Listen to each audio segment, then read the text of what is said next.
네, 반갑습니다. 허브경제TV입니다. 이번 시간에 같이 볼 종목들은 카카오, 네이버, NC소프트, 이제 언택트 삼총사라고 이제 영상을 올려드리는 종목이고, 영상 처음 보시는 분들은 언택트뿐만 아니라 현재 시장에서 핫한 섹터들 혹은 시장을 이끌었던 섹터들 정리해서 영상 올려드리고 있기 때문에 좋아요와 구독 한번 부탁드리고, 구독자분들께서는 좋아요 한번 부탁드리도록 하겠습니다. 일단 오늘 전체적으로 좀 대형주들의 하락세가 좀 보였습니다. 대형주들의 하락세가 보였고, 뭐 카카오나 뭐 네이버나 엔소프트나 뭐 다 대형주기도 하고, 아무래도 좀 바이오 쪽으로 투심이 조금 더 옮겨간 하루이지 않았나 생각이 됩니다. 그리고 이제 3분기 실적들이 이제 막 나오기 시작하는데, 뭐 나온 것도 있고 나올 것도 있는데, 이제 증권사마다 리포트들이 나오면서 예상 실적들을 다 추정하지 않습니까? 예상 실적하고 뭐 부합하면은 또 부합한 대로 변동성 나오고, 예상 실적보다 뭐 물론 뭐 컨센을 상회하면 뭐 추가적인 상승을 보일 수도 있고, 예상 실적하고 실제 실적하고 뭐 고만고만하면 또 고만고만하다 뭐라 하고, 보다 빠지면 또 빠진다고 뭐라 하고. 그래서 실적 시전의 변동성이 더 크기 때문에 연말로 갈수록 약간의 좀 안전한 좀 배당주의 투자가에 좀 코스피 대형주들에 좀 쏠리지 않나, 일단 이렇게 좀 생각이 됩니다. 그래서 요거 이제 이건 전체적인 3분기 실적 시즌 개막, 영업이익 눈높이 한 달 새 6% 상향, 뭐 이렇게 기사가 나왔습니다. 근데 일단 전 분기 대비해가지고 2분기가 너무 최악인 종목들이 많았기 때문에 이제 3분기에는 그보다는 좀 더 낫다, 그보다는 나을 것이다 라는 기대감도 있을 것이고, 2분기에 저점 찍고 3, 4분기에 날아오를 것이다, 뭐 이런 종목들도 좀 많은 것 같습니다. 그래서 좀 약간 옥석가리기가 좀 필요한 시장이다 라고 생각이 됩니다. 그래서 한번 기사 한번 볼게요.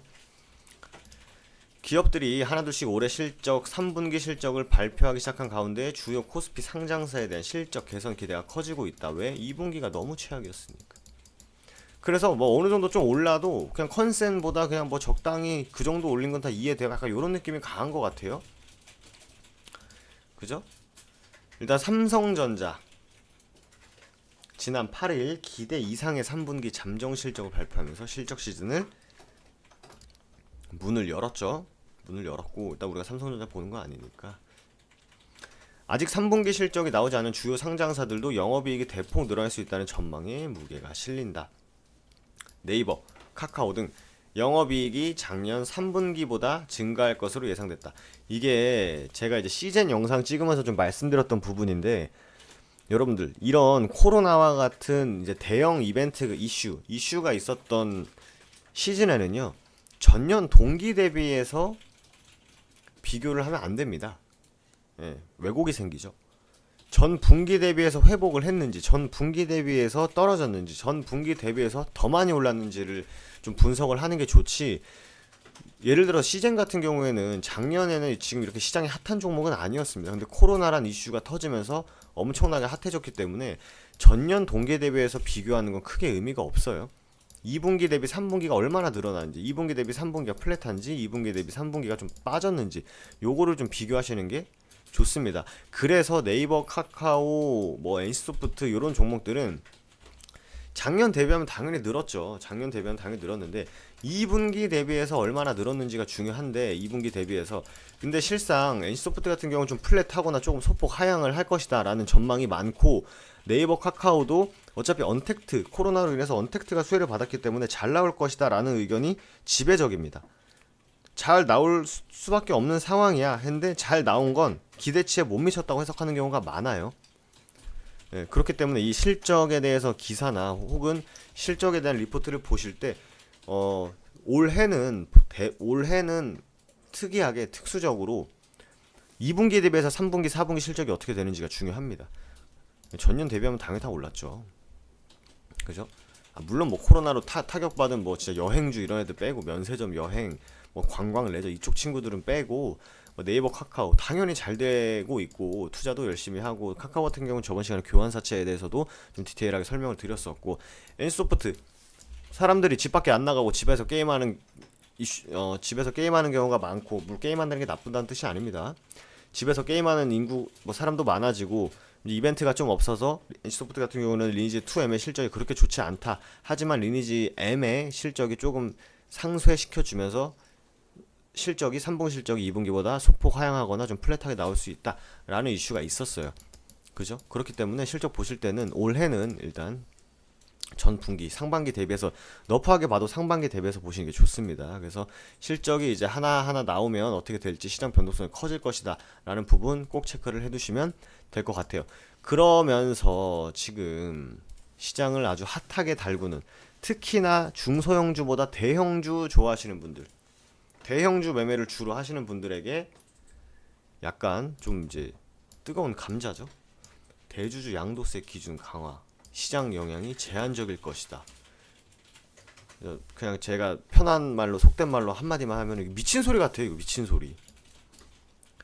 아니 이걸 어떻게 시장 영향이 제한적이라고 말할 수 있는지 잘 모르겠어요. 에? 지난해에도 대주주 양도소득세 부과 기준을 15억에서 10억으로 낮췄거든요. 이게 금액, 자 우리 봅시다. 지금 3억이죠. 5억 떨어졌다 쳐요. 7억 떨어졌거든요. 7억. 게다가 15억으로 주식 투자를 하는 인구, 10억에서 15억으로 주식 투자하는 인구들의 타격과 3억에서 10억을 가지고 운용하는 사람들의 타격은 비교 자체가 안 돼요. 단순 비교가 할 수 없는 수치입니다. 이건 막말로 정말 이렇게 따진다면 500만원 투자하는 사람하고 1000만원 투자하는 사람 인구수, 그러니까 그 주식 투자 대비 한 7천만원 이상 하는 사람 누가 더 많을까요? 당연히 이쪽이 더 많겠죠. 똑같아요. 10억에서 15억 하는 인구보다 3억으로 하는 투자 인구가 훨씬 더 많을 거거든요. 네, 절대치로 비교하면 절대 안 된다고 생각이 됩니다. 그죠? 올해 연말 기준으로 내년 4월 이후 해당 종목을 팔아 수익을 낼 경우 이 정도의 양도소득세가 붙는다. 뭐 그래서 우려하는 게 이거죠.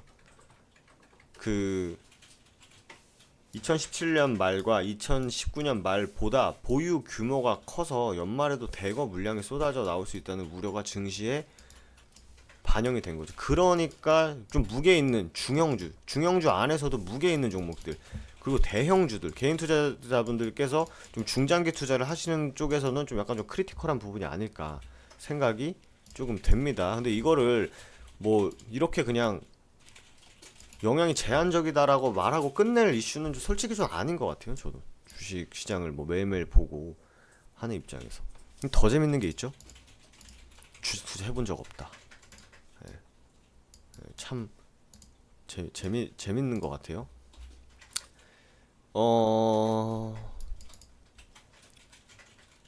여기 나오면 주식 투자를 투기라고 한 번도 표현한 적 없다. 정상적인 투자라고 생각한다. 전혀 이견이 없다.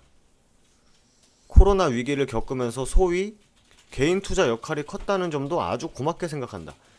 냉정히 말해서 개인 투자자들이 지수를 끌어올린 게 아니지 않습니까, 여러분? 뭐가 끌어올렸죠? 유동성이 끌어올린 겁니다, 유동성이. 물론 여기에 개인 투자자분들의 돈도 많이 투입이 됐겠지만 유동성 장세가 왔기 때문에 경기 부양책으로 인해 유동성 장세가 지수를 끌어올린 거지, 개인 투자자분들이 한날 한마음 한뜻으로 사자 해가지고 뭐 특정 날, 특정 시간, 특정 종목에 들어간 게 아니기 때문에 이거는 약간 좀 저는 좀 반대, 전 다른 생각을 좀 갖고 있습니다. 그리고 뭐 주식 투자 안 해본 사람이 뭘 알겠습니까? 그렇죠? 뭘 알겠습니까? 그래서 좀 아무래도 안 그래도 연말 되면 주식 투자 해보시는 분들은 아시겠지만 연말 되면은 사람들 차익 실현 심리가 훨씬 더 크거든요. 근데 이제 여기에 이런 이슈까지, 이제 양도소득 3억으로 내린다 뭐 이런 이슈가 있으니까 사람들이 당연히 테마주보다는 중대형주에서 위주로 더 매도세가 많이 나오겠죠. 그래서 요거는 조금 뭐 요거에 대해서는 뭐 제가 좀 말을 아끼겠습니다. 그러니까 여러분들이 느끼는 그 심정을 저도 똑같이 느끼고 있다고 이해해 주시면 될 것 같아요. 그래서 좀 대주주랜다. 대형주에서 차익 실현 물량이 많이 나왔어요. 그래서 오늘 같은 경우는 좀 바이오 쪽으로 투시 많이 좀 쏠림 흐름이 없지 않아 있었고, 이제 금요일 시장이기도 하고, 이 이슈, 그 대주주 양도 이슈가 아직 엄청나게 해소된 게 아니기 때문에 그 부분의 영향이 좀 큰 것 같습니다. 하지만 뭐 카카오, NC, 네이버 같은 경우에는 종목 분석 톡에서 뭐 실적이라든지 앞으로의 모멘텀 부분 다 체크를 해드렸기 때문에 뭐 일단 이 이슈가 오래 가진 않을 거라고 보여집니다. 네, 오래 가진 않을 건데 그래도 아직 연말 이제 4분기니까 이제 그 부분 영향은 있긴 있을 것이다. 이렇게 좀 보시면 될 것 같아요. 그리고 제가 카카오 주주분들한테 이제 어떤 얘기를 좀 들었는데 뭐 이거 뭐 엘리어트 파동 뭐 이렇게 해가지고 뭐 설명을 하시는 분이 계신 것 같아요. 네. 이런 카카오 같은 중대형주들은요. 일단 지금 냉정하게 보면 좀 고평가되어 있는 구간은 맞아요. 고평가되어 있는 구간은 맞습니다. 네.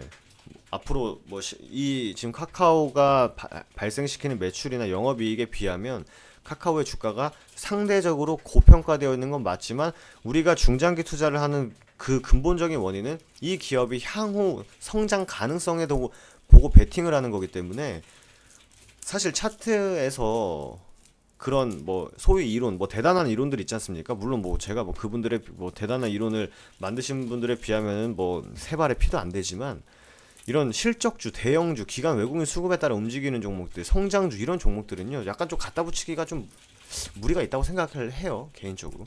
그렇기 때문에 그거보다는 모멘텀 체크하시고요, 실적 체크하시고요, 수급 체크하시고 단기적으로는 수급하고 차트 체크하시고 중장기적으로는 실적, 앞으로의 실적, 앞으로의 나를 모멘텀, 이 회사가 사업을 어떤 사업을 하고 있고 거기서 손익분기점이 넘어가는 시점이 언젠지 이런 부분을 꼭 체크를 해두시면 되실 것 같습니다.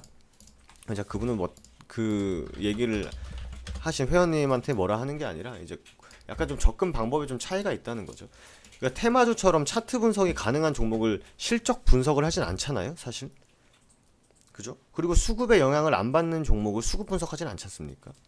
예, 약간 그 접근에 대한 최초 그게 좀 다르지 않나 생각이 됩니다. 저는 그래서 그거 저한테 질문 해주셨던 회원님은 요 영상을 통해서 좀 해소가 되셨으면 좋겠습니다. 그래서 이번 시간에는 좀 개괄적인 대형주들이 조금 밀리는 이유에 대해서 알아봤는데요. 꾸준히 종목별로도 영상 꾸준히 올려드릴 거니까 좋아요와 구독 한번 부탁드리고 마지막으로 저희 다음에서 허브경제 검색하시면 저희 상단에 저희 사이트가 뜹니다.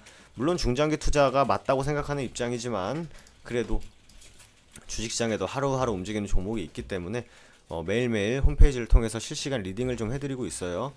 8시부터 시작을 하고요. 미국 시장이 어땠는지 그리고 무료 리딩에 대해서 공지사항 꼭 읽어보셔야 될 부분 확인해 주시고, 그리고 아직 카카오톡 친구 추가 이벤트 참여 안 하신 분들은 꼭 참여하시면 도움 많이 되실 겁니다. 저희가 자료뿐만 아니라 영상도 보내드리고 있으니까 확인해 주시고, 매일 아침 9시에 장이 시작하죠. 아침 9시부터 종목명 매수가 함께 보내드리고 있습니다. 그래서 보통 9시부터 9시 15분 사이에 종목이 다 나오기 때문에 아침에 잠깐 집중하셔가지고 단타 치실 분들은 오셔가지고 대응 한번 해보시면 되실 것 같습니다. 그럼 저는 또 다음 언택트 관련주에서 인사드리도록 하겠습니다. 감사합니다.